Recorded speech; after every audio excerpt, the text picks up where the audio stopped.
Alright, so an Obi-Wan Kenobi movie's coming out. Figure I should talk about that. I do want to give you my thoughts. I know I'm not wearing the Star Wars curtain cape because I'm not really fanboying about this. The moment the trailer comes out, and if the trailer's awesome, yeah, bring on the curtain cape. For now, I have some concerns, I have some needs, I have some wants, and I'm going to address them here. So in a world where a standalone spin-off Star Wars movie of Obi-Wan Kenobi is coming out, one of the things I want to see, and I already tweeted about this, I want to see Ewan McGregor back. Because Ewan McGregor as Obi-Wan Kenobi was one of the reasons prequel haters were like, oh yeah, he's good. Even when he's like killing younglings.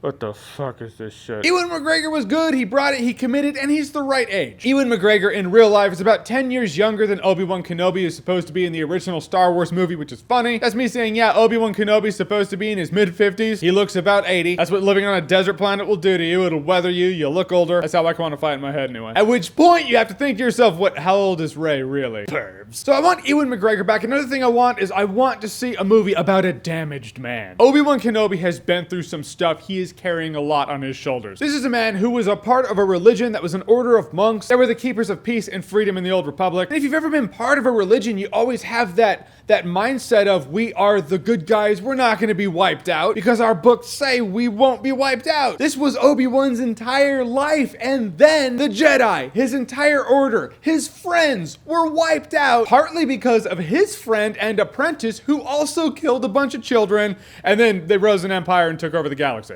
Obi-Wan is carrying that on his shoulders. He feels like that's his fault. He's got to feel like his religion is a lie. He is going to be in a very dark spot in this movie. Should be anyway. I want it to be on Tatooine with this wrecked man. Think Castaway meets, I don't know, Good, the Bad, the Ugly. You can have kind of a Western angle to it, maybe. Some douchebags who are starting stuff with the town, and he's like, I don't need to be a part of it. I don't want to be a part of it. And then he's kind of provoked to be a part of it, and he helps this town out or something. But I don't want a lot of lightsabers. I feel like him even looking at his lightsaber in his sock drawer would bring up the pain, so maybe you'd see it, and he just closes the drawer like, no. And that's all linked to the next thing I'm going to address, which is what I don't want. I don't want a sci-fi romp. I don't want Obi-Wan Kenobi to go out there on some space adventure. I want a deep personal story with Obi-Wan. I want this movie to be like, oh yeah, best script, best actor, best picture. Basically, all the stuff we're probably going to get glimpses of with Luke and his seclusion, I want illustrated with Obi-Wan. I do see potential for Obi-Wan to go out there on some sort of space something and have to go into possibly Imperial space, and he's like, if they find me, I am toast. Maybe that's where he learns the fate of Darth Vader. So I'm sure he knows Darth Vader's out there alive, but does he know he's bionic? I don't know. However, you can still get that on Tatooine, so just stay on Tatooine. Which means no merch. Don't make this a merch fest. Ever since Return of the Jedi, we've all kind of accepted the fact that Star Wars is three things. 33% space adventure, 33% fan service, 33% merch machine. That's just the way it is. And they integrated it fine with The Force Awakens, I felt. Now they have a new Furby in the new one, and people are kind of pissy about it, but in a world where you have George Lucas saying these movies are made for kids, I get they have to appeal to kids while hopefully appealing to the adults that grew up on Star Wars. But if you're just gonna take one for the team and really make one that's not a merch machine, it's not meant for kids, make this one for adults. Just take a knee and be like, you know what guys, okay, here is an Obi-Wan Kenobi movie that your kids will probably be bored in. You can have an Obi-Wan Kenobi hot toy, sure, but generally speaking, I don't want a little sidekick character, I don't want a cartoon character. And I understand merchandise is a big part of how a movie makes its money back, which brings me to the next thing. I would be so happy if I learned that this Obi-Wan Kenobi movie was the cheapest Star Wars yet. If you adjust for inflation, I'm sure it gets a little weird. Point is, don't make it some $300 million sci-fi fest. You see that fan trailer out there of Kenobi, the standalone Obi-Wan Kenobi movie trailer? It came out a while ago, but you look at that and you're like, oh yeah, that's totally the tone I want, and it would not be expensive to make. And if you keep the budget reined in, if you make it a personal story, you don't need the merch to make the money back. This is the checklist right there. I feel like that's a pretty reasonable checklist. I feel like they could do it. Will Disney do it? I don't know. Disney's kind of set a pattern at this point to be like, nah, like big sci-fi adventures with side characters and merch machine. And I am down for rolling with that in a lot of Star Wars movies. Any of the core movies, I know how it is, I get it. But for this one, I don't feel like it fits. The speculation side of me does wonder if them announcing an Obi-Wan Kenobi standalone movie so close to The Last Jedi's release, it's only 4 months away now. I wonder if this is them getting ahead of the fact that we might see an Obi-Wan Kenobi Force Ghost in The Last Jedi. If we see an Obi-Wan Kenobi Force Ghost in The Last Jedi, that would jump the probability of an Obi-Wan Kenobi movie happening to like 99% if they didn't announce it now. If Obi-Wan Kenobi's Force Ghost is in The Last Jedi, I will take it as whoever plays Obi-Wan Kenobi in The Last Jedi is going to play him in the Obi-Wan Kenobi standalone movie. So if it's Ewan McGregor,